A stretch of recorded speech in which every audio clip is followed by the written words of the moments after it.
My name is Dave Belin. I'm with RRC Associates in Boulder, Colorado, and we track a lot of statistics and demographics and participation about mountain travelers, skiers, and snowboarders all across North America. And millennials is the topic today. It seems to be every day pretty much in the paper or somewhere you read some study about millennials. They seem to be the most studied and the most documented generation in history.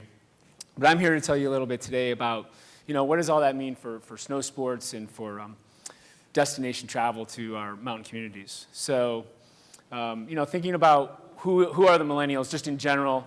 In the US, the millennials are 75 million people in the millennial generation, which is defined as people aged 18 to 34. As you can see, this is a projection of what the population will be over the next 35 years.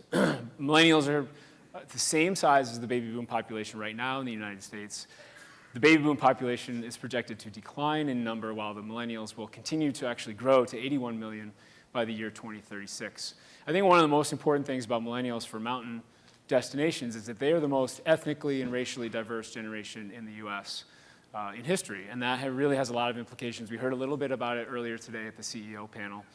But they're also on the leading edge of technology and travel. And so this is just an overall overview of the total millennial population. But what about millennials who ski and snowboard? Well, let's go back, not quite to 1975 like we did last night, but let's go back 15 years through the data that we collect and analyze for National Skiers Association. And we know through that information that 15 years ago, the baby boom was about the same age as today's Gen Xers are, which is age 35 to 50. 15 years ago, Gen X was about the same age as today's millennials, which is 18 to 34. And 15 years ago, the baby boomers represented 3 million active US skiers and snowboarders. That's a big green circle. 15 years ago, the Gen X generation was actually bigger in terms of the numbers of people who participate in skiing and snowboarding at 3.3 million people. 15 years ago, the millennials, who were at that point aged 3 to 19, were actually not that small. They were just under 2 million people. They were young kids, basically, at that age, up to teenagers. Almost 2 million 15 years ago who participated in snow sports. Come to 2013-14, last season. We haven't crunched numbers quite yet for this 14-15 season. What you can see here is the baby boom has shrunk to 1.8 million people in that generation who participate in skiing and snowboarding, down 40%. Gen X is actually about the same size. It's down 6%.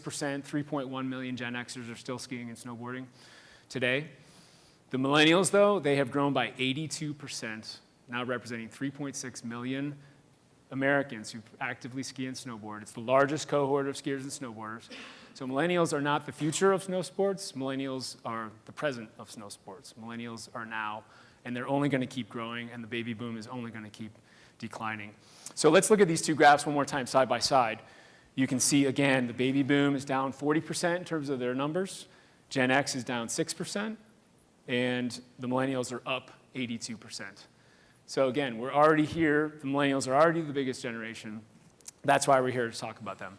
So a couple of observations about what this means for snow sports, and then I'll turn it over to Neha, is that these young adults, they're actually participating fewer days per season than the baby boom did when they were that age, when Gen X did when they were that age. And that's something that we're tracking pretty closely, because if there's a lot of them, but they're not skiing and snowboarding as many days, the total number of skier days that are generated isn't as great as you might expect given their volume.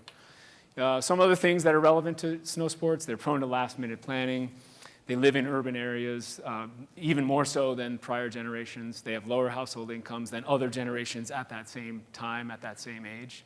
And they're getting married a lot later than other generations, if they get married at all. So a lot of these things have implications for snow sports. In terms of opportunities for snow sports, just some initial thoughts, and you guys have all been thinking about this too. Millennials are really after some fun, unique, and authentic, as I think this afternoon we're going to hear about authenticity, an authentic experience. But that's not unique to millennials. All your customers are looking for authenticity. They're looking for fun. They're looking for something unique. millennials are very social. They want to spend a lot of time with their friends and share socially their experiences. Snow sports offers them a great opportunity to get outside in the winter, to do something active, to do something fun, to connect with your resort and with each other using the technology that they really are on the leading edge of. So those are just some very brief overview stats and some information about millennials and why they're important and why they're not the future of snow sports, but why they're the present of snow sports. And with that, I'll turn it over to Neha, who will walk us through some of her observations from Hotels.com.